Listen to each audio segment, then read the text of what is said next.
এই শ্রী মানেই রাধারানী। রাধারানীর আরেক নাম কি? শ্রী। বৃন্দাবনে যারা গেছেন, বর্ষণায় যে রাধারানীর মন্দির, সেই মন্দিরকে কেউ রাধারানীর মন্দির বলে না। কি মন্দির বলে জানেন? শ্রীজির মন্দির। শ্রীজি মানেই রাধারানী। এই জন্য আমরা এইভাবে সম্বোধন করব। তো আজকে আমরা এই যে দিবাসী উপলক্ষে এখানে আমরা এসেছি, তাই দিবাসী সম্পর্কে আলোচনা করব। তো তার আগে আমরা আমাদের ভাগবত আদি শাস্ত্র থেকে একটি শ্লোক পাঠ করে তারপর সে আলোচনার দিকে অগ্রসর হচ্ছি। ঠিক আছে? কারণ ভাগবতের তো একটা শ্লোক আগে বলে দিতে হয়।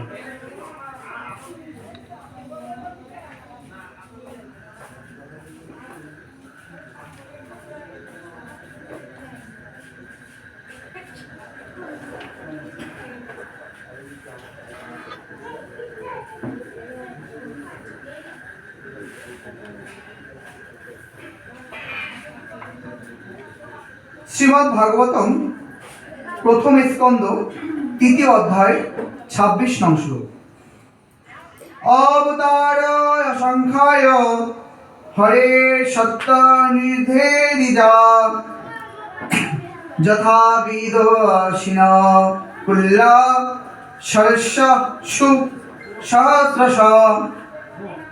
অনুবাদ: হে শৌনকাদি ঋষিগণ, অগাধ জলাশয় থেকে যেমন হাজার হাজার ছোট ছোট জলপ্রবাহ নির্গত হয়ে থাকে, সেই রকমই সপ্তনিধি ভগবান শ্রীহরির থেকেই অসংখ্য অবতার আবির্ভূত হয়ে থাকেন। এখানে ভাগবত শাস্ত্র কি বলছে? যেমন বলছে হে শৌনকাদি ঋষিগণ। ভাগবত কি বলছেন?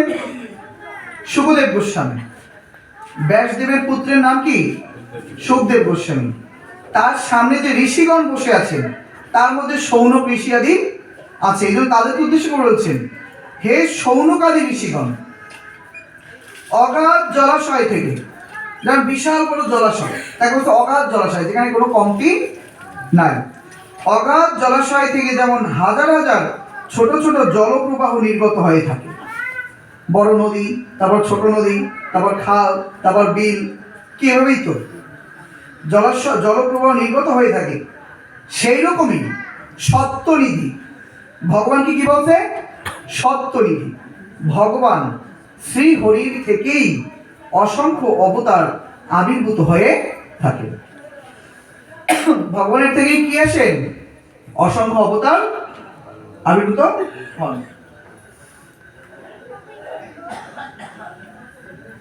এখানে কিন্তু শাস্ত্রে কিছু সংখ্যার মধ্যে কিন্তু অবতারদেরকে আবদ্ধ করে নাই। এখানে বলছে কি ভগবানের অসংখ্য অবতার, তিনি যখন খুশি তখন আসতে পারে। এই জন্য চৈতন্য চরিতামৃতে আপনারা দেখতে পাবেন এরকম ভাবে উল্লেখ আছে যে ভগবানের আবির্ভাব এবং তিরোভাব কহেন মাত্র বেদ, যে ভগবান কখন আসে আর কখন যায় এটা কেউ বলতে পারে না। কিন্তু কিছু কিছু সময় আবির্ভাব ও তিরোভাবের কথা শাস্ত্র গ্রন্থে উল্লেখ করেছেন। যারা আপনারা ভাগবত যদি পড়েন, ভাগবত বলে দেখবেন যে এই কলিযুগের আগে যত অবতারগণ এসেছেন তাদের কথা কিন্তু ভাগবতে উল্লেখ করেছে, এবং পরবর্তীতে দুইটা ভবিষ্যৎবাণী করেছেন। কি বলছে? যে কলিযুগের প্রথম দিকে ভগবান বুদ্ধদেব রূপে অবতীর্ণ হবেন। কি রূপে অবতীর্ণ হবেন? বুদ্ধদেব রূপে। এটা ভবিষ্যৎবাণী করছেন, হবেন। হবেন বলতে কি বোঝায়? যে ভবিষ্যতে হবে, আর হয়েছে মানে যেটা অতীতে ঘটে গিয়েছে। আর বলছে কি যে ভগবান কল্কি অবতার রূপে কলির শেষে অবতীর্ণ হবেন। কিন্তু এর পরবর্তীতেই বলছে শুধু এই কয়েকজন অবতারের মধ্যে সীমাবদ্ধ ভগবান নয়, ভগবানের আরো অনেক অবতারগণ রয়েছেন। সেই সম্পর্কে আবার জানতে হলে আপনাদের ভাগবতের ভেতরে প্রবেশ করতে হবে।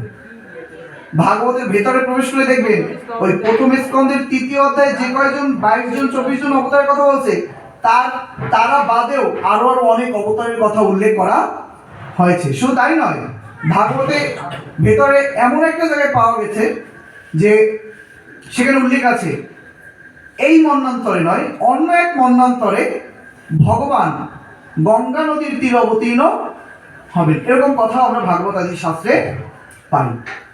আবার কলিযুগে ভগবান ভক্ত রূপ ধারণ করে আসবেন, সে কথা আমাদের শাস্ত্রে উল্লেখ আছে। এই জন্য চৈতন্য মহাপ্রভুকে কি বলা হয়? ভক্ত অবতার। কি তার প্রণাম মন্ত্র বলে না? পঞ্চতত্ত্বাত্মকাম কৃষ্ণ ভক্ত স্বরূপকাম, কি বলে কিনা? তো সেখানে ভক্ত অবতার বলছে, কারণ ভগবান এই কলিযুগে কি রূপে আসছেন? ভক্ত অবতার রূপ ধারণ করে ভগবানের ভক্তি আমাদের শিক্ষা প্রদান করে গিয়েছে। এই জন্য বলছে কলৌচ্ছন্ন অবতার। তো আমাদের এই সনাতন ধর্মশাস্ত্রে আমরা জানি যে জন্ম যেহেতু আমাদের হয়েছে, তাহলে মৃত্যু আমাদের অবশ্যম্ভাবী, কি ঠিক কিনা? ভগবান শ্রীকৃষ্ণ গীতায় বলেছেন জাতস্যাহি ধ্রুবম মৃত্যু ধ্রুবম জন্ম মৃতস্য চ। যার জন্ম হয়েছে তার মৃত্যু অবশ্যম্ভাবী, আর যার মৃত্যু হয়েছে তার জন্ম অবশ্যম্ভাবী। কিন্তু যার জন্ম নাই মৃত্যুও নাই। কার জন্ম নাই আর কার মৃত্যু নাই? জোরে বলেন, আত্মার। ভগবান গীতায় বলছে আত্মার জন্ম নাই মৃত্যু নাই। এই আত্মা ভগবানেরই অংশ। কার অংশ? ভগবানেরই অংশ। এই জন্য আমরা যদি একে অপরকে অবজ্ঞা করি, ভেদাভেদ করি, তাহলে কি হবে জানেন? ভগবানকে অবজ্ঞা করা হয়। কি ভগবানকে অবজ্ঞা করা হয় না? ভগবান গীতায় বলেছেন মমই বাংশ জীবলোকে জীবভূত সনাতন মনষষ্ঠানি ইন্দ্রিয়রি প্রকৃতি স্থানী কর্ষতি। যে হে অর্জুন, এই যে যত আত্মারা আছে এরা সবাই আমার অংশ। আমরা কি সবাই ভগবানের অংশ, কিন্তু আমরা মায়ার ফাঁদে পড়ে আমরা আমাদের প্রকৃত স্বরূপ আমরা ভুলে গিয়েছি। এই জন্য আমরা একে অপরকে দেখলে অবজ্ঞা করি। এই জন্য ঠাকুর রামকৃষ্ণ পণ্ডিতের একটা সুন্দর কথা বলেছেন, পঞ্চভূতের ফাঁদে ব্রহ্ম পড়ে কাঁদে। যাদের বাসায় রামকৃষ্ণ কথামৃত আছে আপনারা খুলে দেখবেন, সুন্দর কথা বলছে যে পঞ্চভূতের ফাঁদে। পঞ্চভূতের ফাঁদ কি? এই জড়জগৎটা কি দিয়ে তৈরি? পঞ্চভূত দ্বারা তৈরি। পঞ্চভূত কি কি? ক্ষিতি, অপ, তেজ, মরুত, বন। মানে মাটি, জল, বায়ু, অগ্নি, আকাশ। এই 5টা তত্ত্ব দ্বারা তৈরি। তা আমাদের দেহটা কি দিয়ে তৈরি? এই 5টা তত্ত্ব দ্বারাই তৈরি। আর সেখানে বলছি কি যে এই পঞ্চভূতের ফাঁদে, এটা কিন্তু মহামায়ার ফাঁদ। কি আমরা বলি না দেবী মহামায়া এই জগতের অধিষ্ঠাত্রী দেবী। এটা হচ্ছে কারাগার, দুঃখালয় আমার শস্যতম, আমাদের গীতায় বলেছে। তো এই ফাঁদে ব্রহ্ম যখন এসে পড়ে, মানে ঊর্ধ্ব জগৎ থেকেই তো আমরা এই নিম্ন জগতে এসেছি, কি তাই কিনা? আমরা কি কেউ নিচে যেতে চাই না উপরে যেতে চাই? এটা বলেন তো। আমরা সবাই উপরে যেতে চাই। তাহলে আসছি কোথা থেকে? উপর থেকে আমরা এসেছি, মানে ব্রহ্ম থেকেই আমরা এই জগতে এসেছি। তো যখন এই দেহের মধ্যেই ব্রহ্ম প্রবেশ করে তখনই তাকে কাঁদতে হয়। কি দুঃখ পেয়ে আমরা কাঁদি না? আমরা হাসি না? এটাই হচ্ছে রামকৃষ্ণ মহাদেবের ওই ছোট বাণীর মধ্যে তিনি ঢুকিয়ে দিয়েছেন যে পঞ্চভূতের ফাঁদে ব্রহ্ম পড়ে কাঁদে। কথাটা ছোট কিন্তু মাহাত্ম্য কিন্তু বিশাল। তো এই যে ব্রহ্ম, একই বলছে আত্মা। একই কি বলছে? আত্মা। ব্রহ্মকেই শাস্ত্রে আত্মা বলছে, পরমাত্মা বলেছে। তো আমাদের স্বরূপ, ভগবানের স্বরূপ কয় প্রকার? ভগবান 3টা রূপে বিরাজমান, তার 3টা স্বরূপ।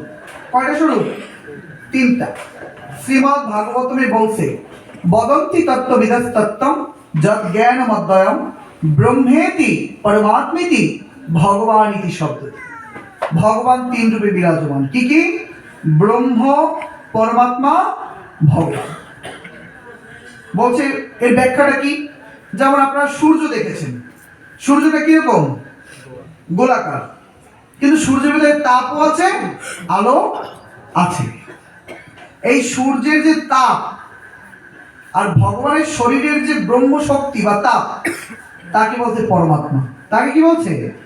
পরমাত্মা এবং জীবাত্মা। কারণ এই পরমাত্মার অংশে আমরা জীবাত্মা। আর এই সূর্যের যেমন আলো আছে,